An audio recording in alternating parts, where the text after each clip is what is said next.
Hi, good afternoon, everyone. Welcome to this webinar. Today's webinar is Aging in Place, and I am J. Marie Schaeffer with the Herzog Law Firm, and I will be presenting with Kim Hance, who is our geriatric care manager or aging life care manager. Whatever you want to call her, she'll explain that in a moment. So today we're going to be talking about how to stay at home, what kind of legal and financial planning you can put in place to stay at home as you age and receive services at home. While we are presenting the seminar, if I can just ask that everyone mute themselves and save their questions until the end. And at the end, you can unmute yourself or you can use the chat box to ask questions as we go along. All right, so now I'm going to turn it over to Kim, and she is going to start the presentation for us. Thanks, Kim. You got it. Like J. Marie said, my name is Kim Hance, and I am a social worker that specializes in geriatrics, aging, those types of things. And one of the things that I really love doing is helping people discover what options there are and what resources there are, and accessing those resources for maintaining independence in the community. A lot of times when we talk about aging in place, immediately people start thinking about care in the home. We're going to talk about other resources that are available, and sort of some of the other opportunities that are out there to help pay for some of these services. So without further ado, we're going to get started. So as we know, more and more people are turning age 65, and one of the scariest statistics I heard not too long ago is from now until 2050, there will be 10,000 people a day turning the age 65.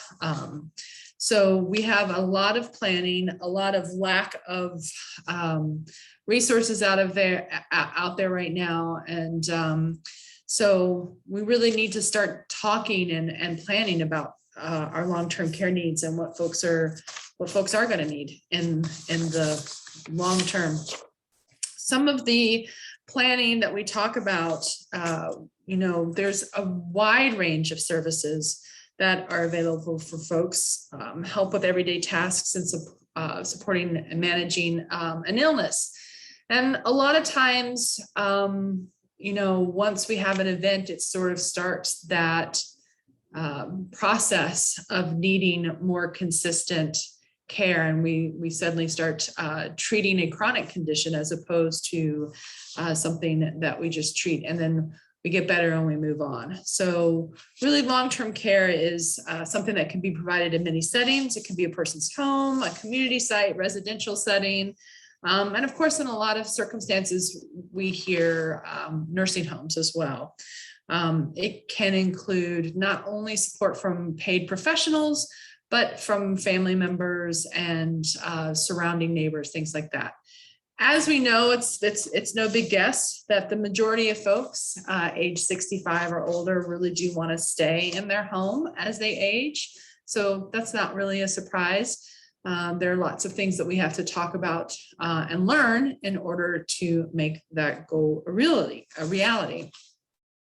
So as we move forward and talking about aging in place, there are some really important questions that we need to ask.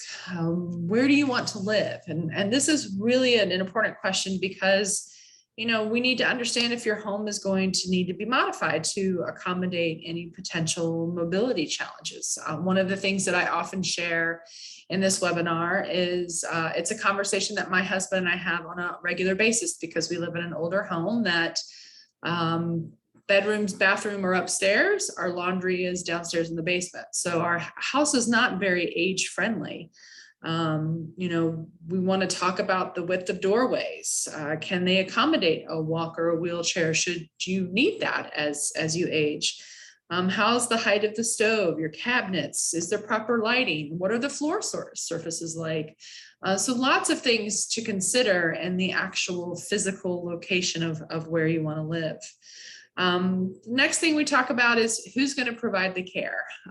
So often when we used to give this webinar, seminar in person, we would ask folks, who thinks their kids are going to be the ones that are taking care of them as they age? And almost always nobody ever raises their hands. And it's really not that our children are bad. It's just they have their own lives. We're very geographically spread apart now, more so than ever that we've been.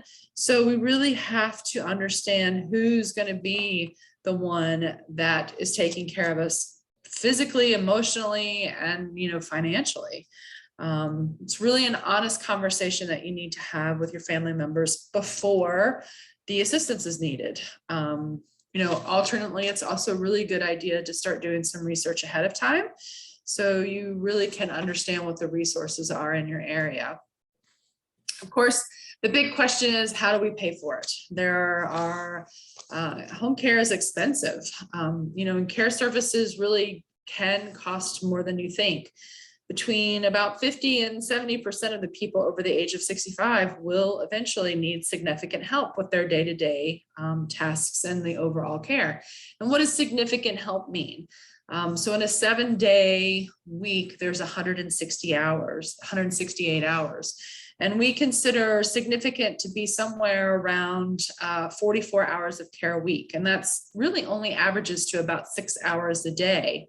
So when you start multiplying it by $30 an hour, which is about the average cost of home care, suddenly you're paying out of pocket, around $5,200 a month. And that's only partial care. That's not if somebody needs full-time care. And so often we're faced with families that have had a crisis and they're being told that their loved one needs 24-hour care. So we really have to understand the finances, and not just from your perspective, but the family who's going to be helping you build a plan really need to understand that as well. From the financial resources that are available, what different kinds of programs might you be eligible for? We're going to talk about Medicare and Medicaid, but there are also other programs like the Veterans, Department of Social Services, things like that. So we really want to understand sort of what the resources that are available.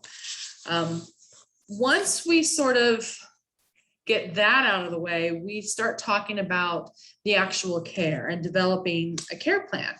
And one of the things that the pandemic has really shown us is how important social interaction is. And we really need to understand where that's going to come from, particularly as we get older.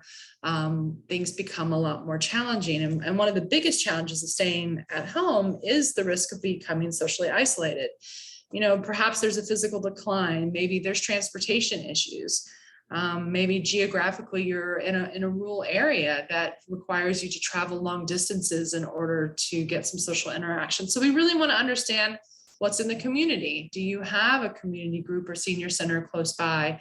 Are there educational programs that you can tap into, just like you are today? There are different organizations like the Academy for Lifelong Learning. There's the Conklin Center. There's the Albany Guardian Society in down Albany that really provide a lot of opportunity for education and learning. And there's also an opportunity in some of our independent senior living communities to have social interaction. There are quite a few 55 plus communities where you can still live independently, have your own apartment, but it's much easier to, dash across the hall to visit your friend Sally than it would be to bundle up and plow through 3 feet of snow and get in a car and risk an accident, particularly with the winters that we have here. So lots of things that we have to think about when we're talking about that aging in place. We also want to understand what kind of community supports and services are available in your area. Not all services are available in all communities. So we really want to do some research and understand, can you access Meals on Wheels? Perhaps there's a congregate meal site at your local senior center. Is there someone who can help you with the household management as we get older and more frail? We don't want to see people out plowing snow, even cutting the grass in the summertime. Those put you at a much greater risk of suffering a physical injury which would then start a long-term care event. So is there someone who can help you manage the finances? Are there respite and adult day programs close by that can be utilized to help with some of the care?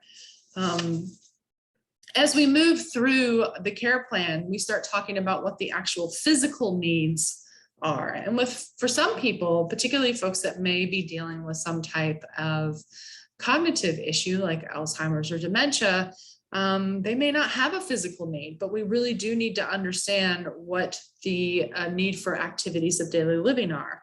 And the activities of daily living are things like bathing and dressing, managing continence, transferring, and ambulation. And we really need to understand, does somebody need physical assistance with those activities of daily living, or do they require some type of reminder or verbal cueing to remind them how to do some of those tasks?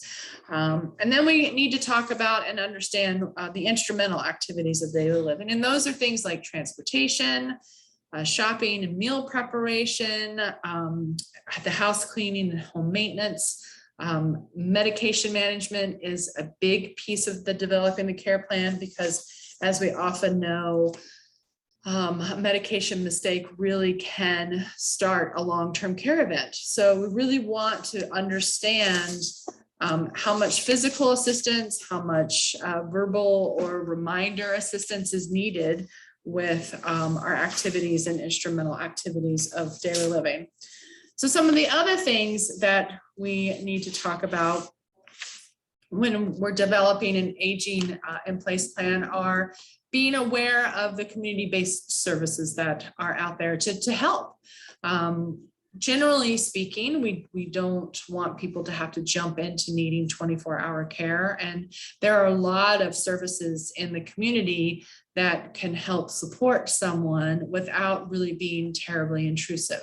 We've talked a little bit about home delivered meals.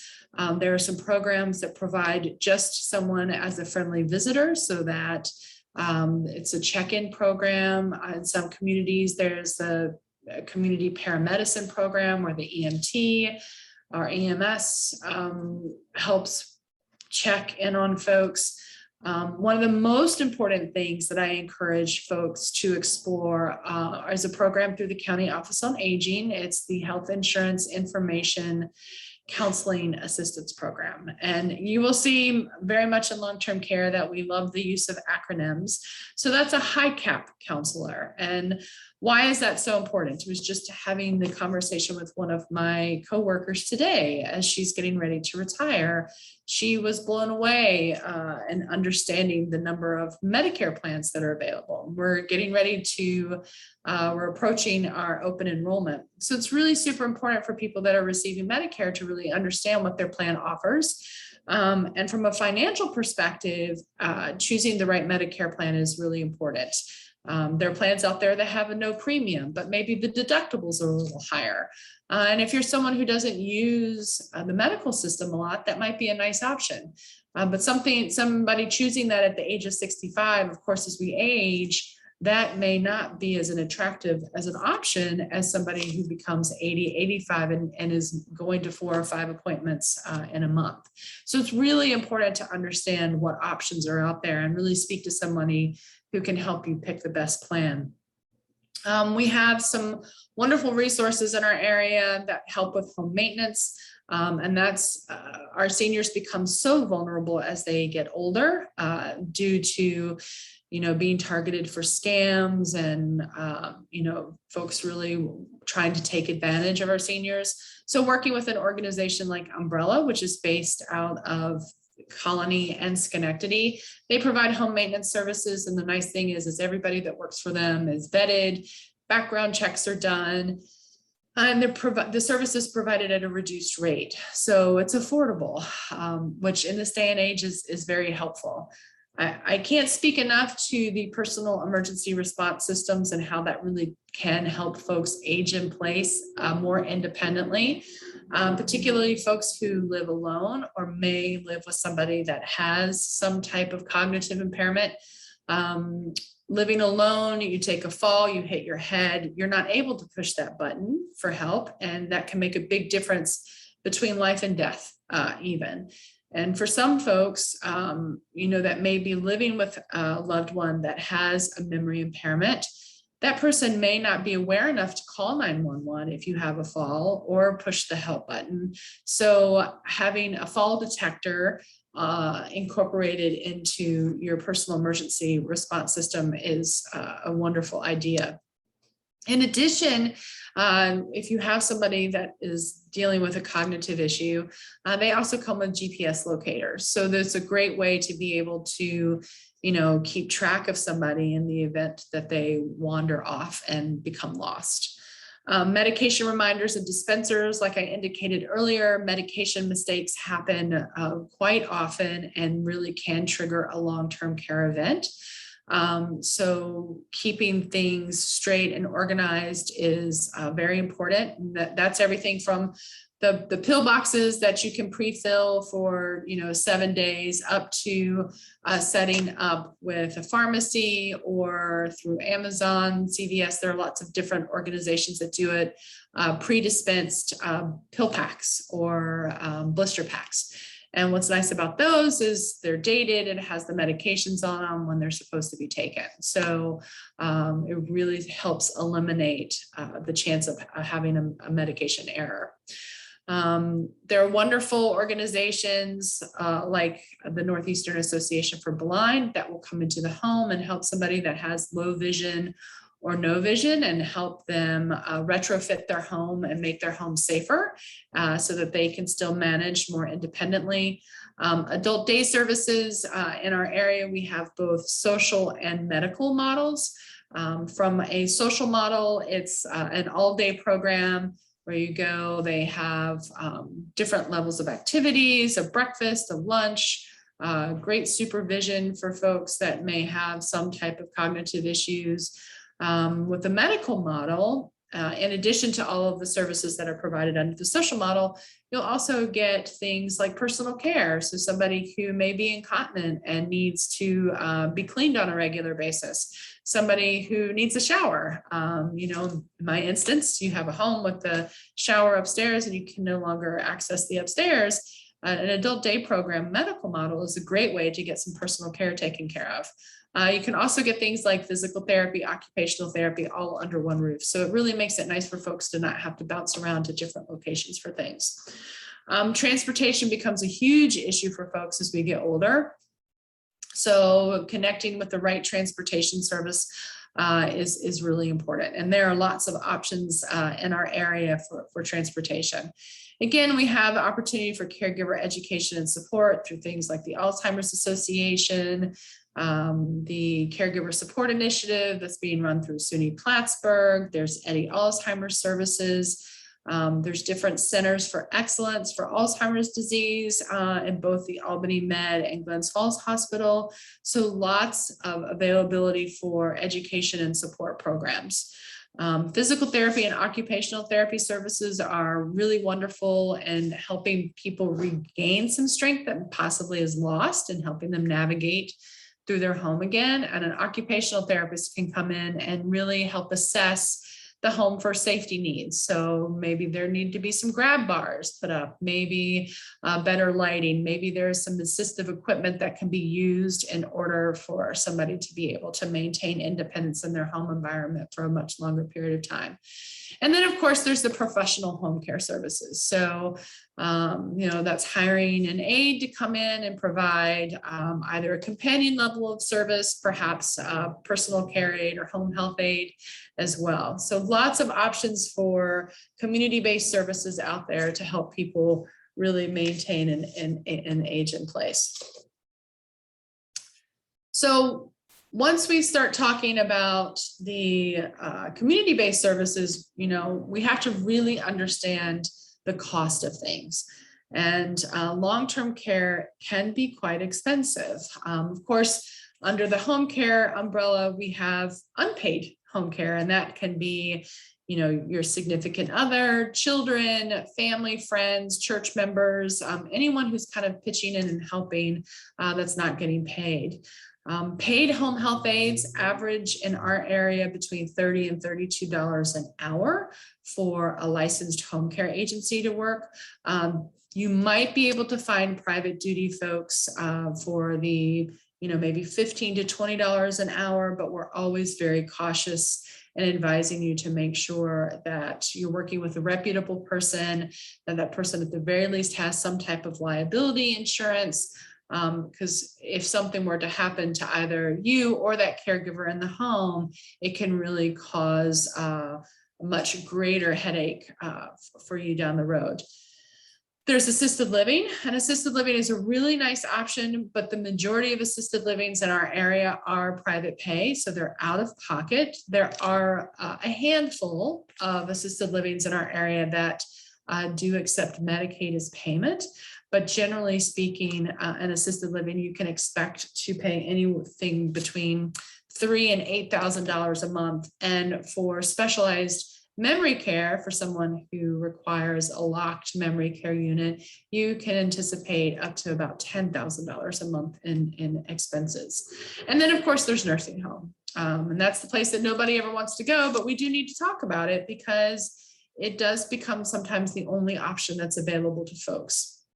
And nursing home out of pocket can really, in this area, cost anywhere between $14,000 to $17,000 a month. That $15,000 is a little bit low because we do have some facilities in our area that are around $550 a day. So it can be quite expensive. So we really want to make sure that we really understand the finances.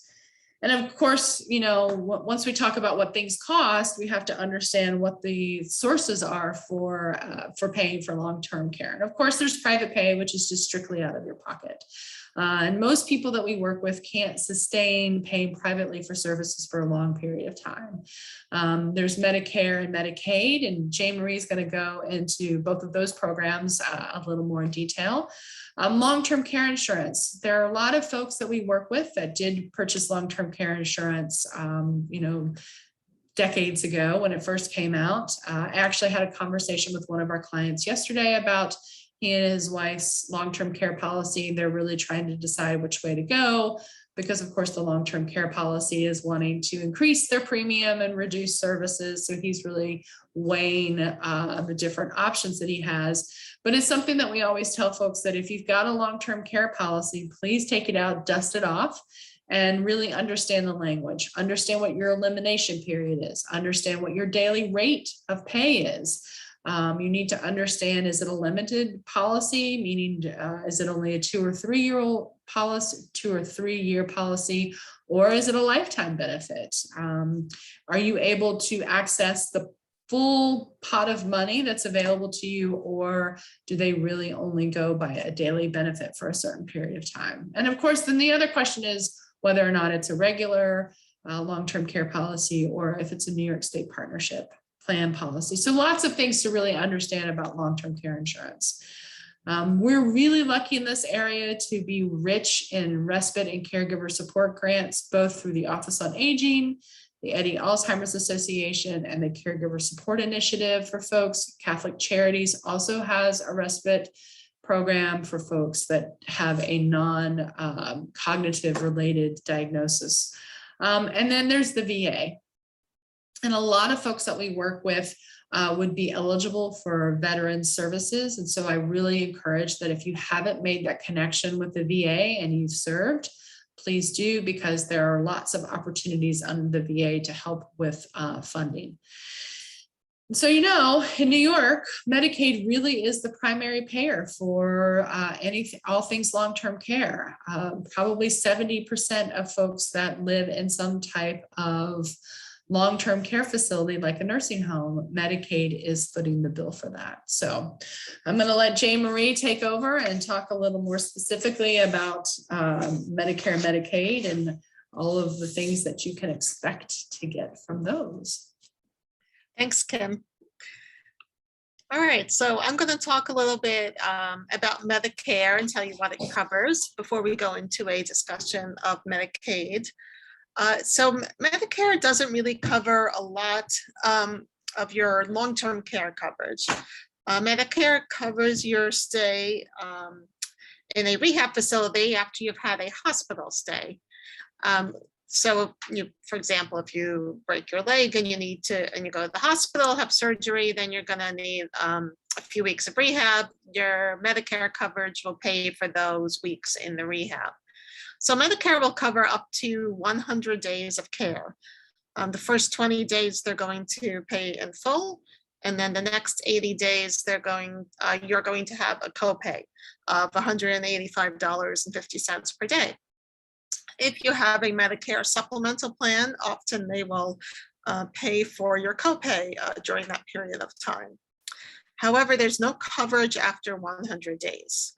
And there's also very limited home care coverage under Medicare. So when we're talking about your, long-term care needs, which is really your ongoing care needs as you age, Medicare is not going to pay for that. It's what we also call custodial care. So Medicare is really only paying for a certain time for therapy after, a hospital stay, but then you have to find other ways to pay for your care. Frequently, our clients will call us when their loved one is in a rehab facility, and typically Medicare doesn't pay the full 100 days. They may only pay 20 or 30 days, depending on how you're progressing. But they'll get a notice from the nursing home that Medicare is no longer paying. And that means they either have to figure out how to pay privately to keep their loved one in the facility or to bring them home, or they have to apply for Medicaid. So that's, most commonly what we're looking at in terms of paying for your long-term care. So we're going to talk about Medicaid for a bit. And as I said, Medicaid is the primary payer for long-term care services. Kim told you that. So to qualify for Medicaid, you need to be over 65 or disabled, and you have to meet the income and asset limits. So Medicaid, most people are familiar with Medicaid coverage for nursing homes. That's a whole, we talk about that in other seminars. Today, we are focusing on talking about community Medicaid. And community Medicaid is the program that pays for you to have home care, to let you stay in your home and receive care at home. Some other things that community Medicaid pays for is adult daycare and assisted living facilities. But I believe, as Kim mentioned already, there's only a few assisted living facilities that accept Medicaid. So that type of care is mainly going to be private pay. So when we're talking about community Medicaid, there's many different types of programs that you can qualify for under community Medicaid, which we have listed here. And I'm not going to go into depth about each of them. Normally when you're going through the process and we get to this point, Kim would meet with you and talk to you about which program would suit your needs best.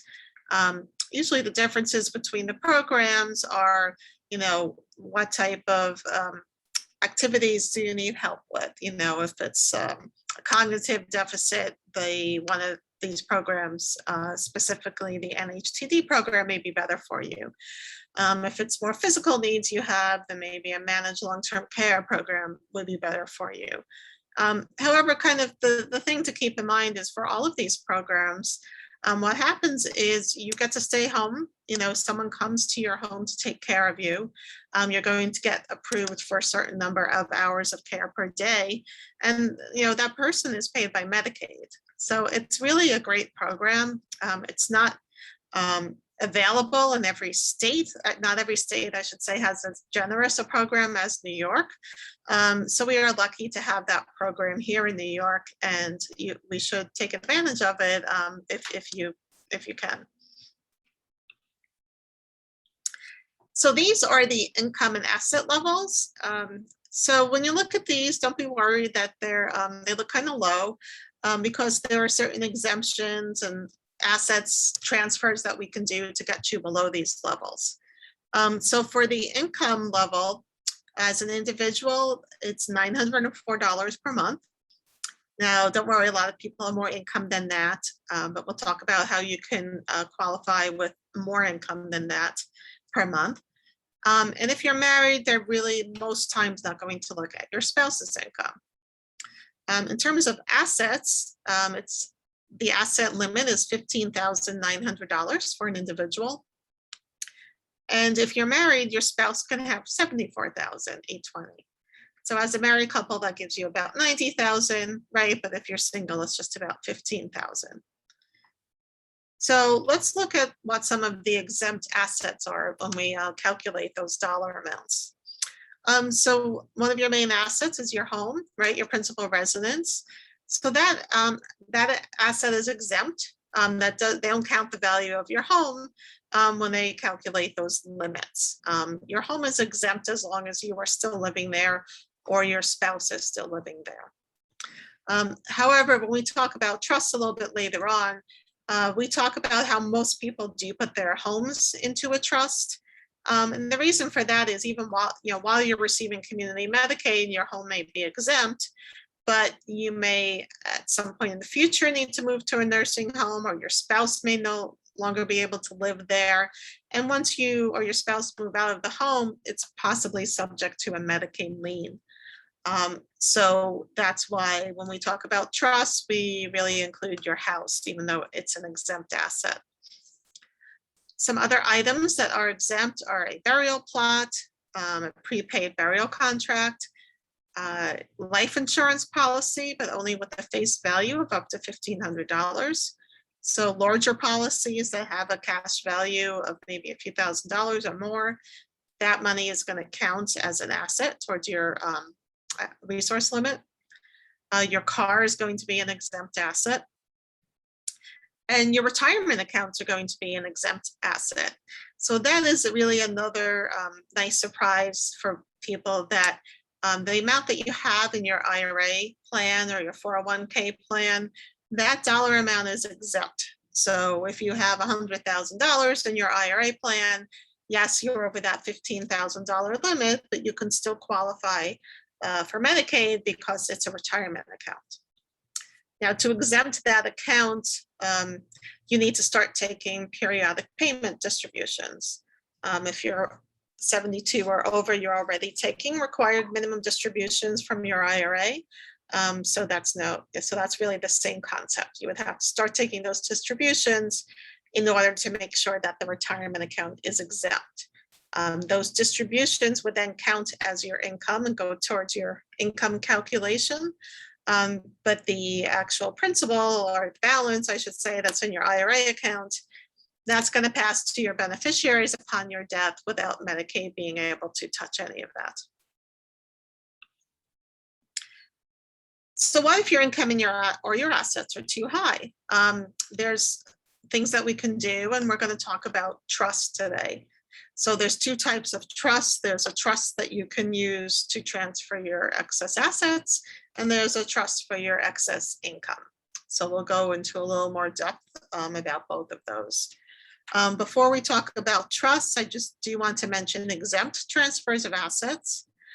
There's a few exemptions. They may or may not apply to you, but it's just helpful to know what they are.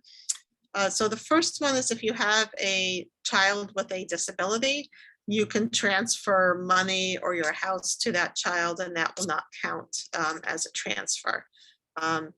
If you have a child who moves in with you to help take care of you, and they do that for at least 2 years, you can transfer the house to that child, and that's an exempt transfer. So those are, two narrow exceptions, but if they apply, certainly we like to use those, take advantage of them. So the type of trust that we're talking about, and we're going to talk first about the trust for your assets. The type of trust that protects your assets is an irrevocable trust. There are also revocable living trusts, and they have their benefits. We talk about that in the wills versus trusts seminar that we do. But the revocable trusts, even though they're flexible and you can control them, they don't protect your assets. So in order to protect your assets from Medicaid, the only type of trust you can use is an irrevocable trust. if it's properly established, the assets in that trust are not going to be counted when you apply for Medicaid, and they can eventually pass to your children or your beneficiaries upon your death. So an irrevocable trust, you do have to give up some control over the irrevocable trust in order for it to qualify as a Medicaid trust. So, you're trading off some control over the assets in exchange for protecting the assets. That being said, as we go through the different terms of the trust, you'll see that you do keep control over some different aspects. So it's not really as bad as it seems. So the first one is the trustee. So you need to name someone else as the trustee. It can't be you or your spouse. So typically, folks are going to choose their children, one or more of their kids, to be the trustee. If that doesn't work out and you need to change a trustee in the future, you can do that. So usually choosing a trustee is not a problem. Next is your house. So as I said, many of our clients do put their house in a trust. And when you put your house in a trust, you're just changing the legal title of the house into the name of the trust. We record a new deed that shows that. However, for your day-to-day living, nothing really changes. Even though the trust owns your house, you still keep a right to live there for the rest of your life. So your children can't choose to sell the house while you're living there. It's all, you're in control of that. However, on the other hand, let's flip it. If you did want to sell your house, you can do that. So that's another question we get. Some people think that once their house is in a trust, they can't sell it. But it's really up to you because you have the life estate. So you could not sell it or you could choose to sell it. You would just need your trustees to cooperate and sign the paperwork if you decide to sell the house. Now, if you put money into the trust does say that you are restricted. It says that you can't touch the principal. You can only receive the income.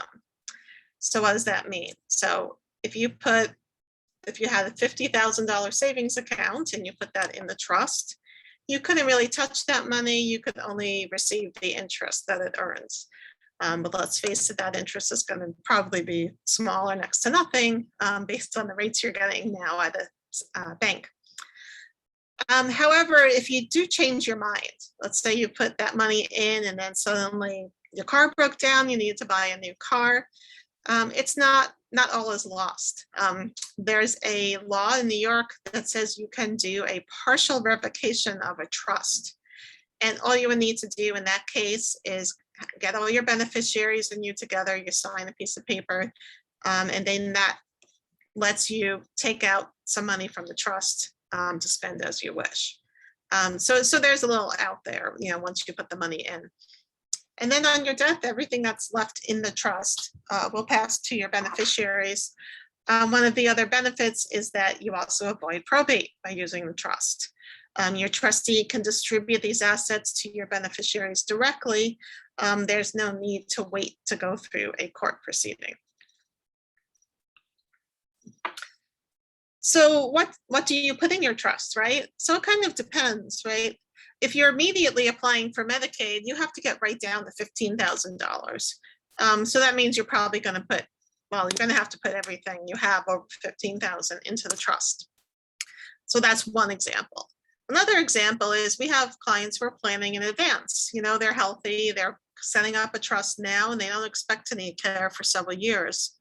So for those clients, they may not put everything into the trust right away. Your home, I would recommend putting in the trust because you don't really lose anything by doing that. However, looking at your other accounts, it's going to be, different for everyone. You could put in stocks or bonds or investment accounts if you're not living off of them. Well, even if you're living off of them, you still get the dividends. But I mean, if you don't need to, liquidate them or touch the principal. Assets that you're going to keep out are going to be your checking account and your savings account and things like that. So each client we look at their assets, what their needs are, and then decide how much to fund the trust with. So talking about all this transfers and funding, what you're probably familiar with is the 5-year look back. And that's for nursing home applications. So when you apply for a nursing home, there's a 5-year look back. So that means if you created a trust in the last 5 years, before, the 5 years immediately before you go into a nursing home, you would not qualify for Medicaid. The difference is that for community Medicaid, up until recently, there was no look back period. So I could set up a trust today and I could apply for Medicaid in September and I would qualify because they're not looking back at any transfers. That was a really generous rule. It was very helpful. We helped a lot of clients get community Medicaid when there was an emergency and they needed Medicaid and they hadn't really planned in advance. We could set up the trust and get them community Medicaid right away. That law is changing, however. In October 1st of 2020, they changed the law on community Medicaid applications so that there is now a 30-month look-back period. That's a 2.5-year look-back period. But look at that date, right? 2020, that was during COVID. I mean, we're still in COVID, but because of that, they decided not to implement this rule. So this new rule is not going to start until January 1st of 2022. So what does that mean? So that means we have a few more months, from now basically until the end of the year, where you're under the old rule, no look back. So you could transfer assets and apply for Medicaid. And as long as it's done before December 31st, you won't have any look back period. So, if you or someone needs care, I would let them know that they should do that application before the end of the year. However, if you're just doing this, proactively, you have to keep in mind that it's a 2.5-year waiting period next year for all new trusts that are created in 2022. So let's say you did this trust, right? And you did need Medicaid before the look back period is up. And that, sometimes that happens. You create a trust and there's, there will be this new 2.5-year look back period. Maybe you don't get through that time period before you need care. We handle this right now for clients who need Medicaid and don't make it through the 5-year period. What we do in that case, there's a few other things that we can do to help you out. One is we can do a gift and a promissory note. That sounds very, complicated, but what it really is that you can transfer half of your assets to qualify for Medicaid. Because you're gifting half of them, you will have a penalty period. That'll be a period of time where you're not eligible for Medicaid. So you use the other half of the assets that you have to pay for your care during that penalty period. So at the end of the day, you've saved roughly half of your assets, even though you've had to pay half for your care. Saving half is better than saving nothing. If that doesn't really work out, or if that's not an option, we could do transfers to a spouse. We frequently do this if you're married. We're going to take all the assets that are in the Medicaid applicant's name, the person who needs help, and we're going to transfer them to their spouse, because if you remember, the spouse can have more money than the person applying for Medicaid. And that helps get people qualified for Medicaid. And even if that spouse has more money than that $74,000 limit, you can do something called a spousal refusal. In that case, the spouse says, I need all this money to pay for my own care and I can't use it to pay for my spouse. And that's fine. And so you get Medicaid. And then the burden switches to the county, and the county can decide whether or not they want to go after your spouse to contribute some of that money towards your care. Currently, they're not really doing that. I haven't seen too many cases recently. So there's a little risk there, but it's a risk that we explain to you in more detail when you do this. Basically, if you do get sued by the county for your spouse's care, the county is going to look to recover from you the cost of care that they're paying out at the county's rate, rather than what you would be paying at a private pay rate. And as you can imagine, that's a lot lower than what the private pay rate is. So there could be some savings there. The other thing we could do to avoid the penalty period, which I had mentioned previously, are the exempt transfers. So that's kind of about it for the trust for your assets. I'm going to go into trust for income a little bit now. So in the beginning of this discussion, remember we said that you have to have less than $900 per month to qualify for Medicaid. So most people probably have income higher than that, but you can still qualify for Medicaid. That excess amount that you have, that is called your spend down. And you can use a trust that's called a pooled supplemental needs trust. And you can use that trust to deposit your spend down into, and that will get you qualified for Medicaid. So this trust is different than the other trust that we were talking about for your assets. And it's different because it's not set up with you and your children.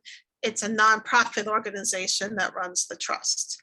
And the nonprofit runs these trusts for many individuals who are on Medicaid and who have spend downs.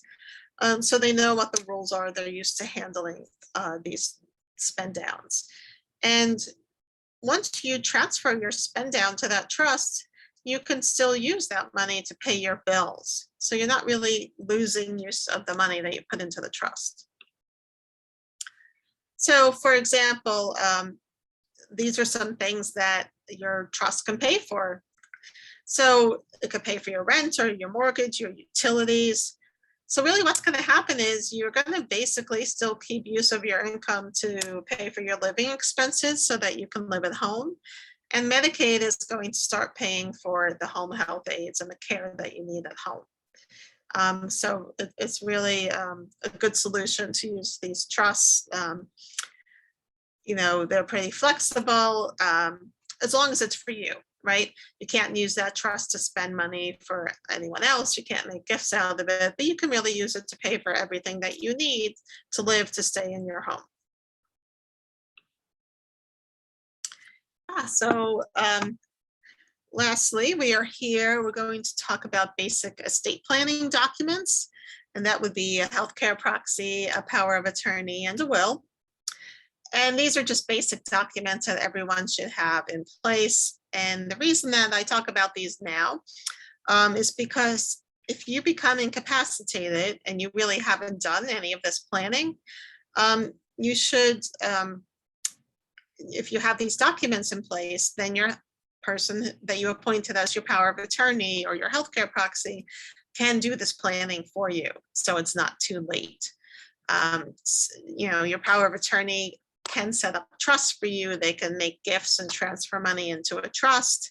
So that would give them all the flexibility of doing Medicaid planning that you would have, you know, as if it was yourself doing that planning. So that's why it's important to have those documents in place. Okay, so we are at the end of the presentation. I am going to now just say we can open it up for questions. If anyone has any questions, you can either unmute yourself and ask the question, or you can use the chat button, which is at the top of your screen.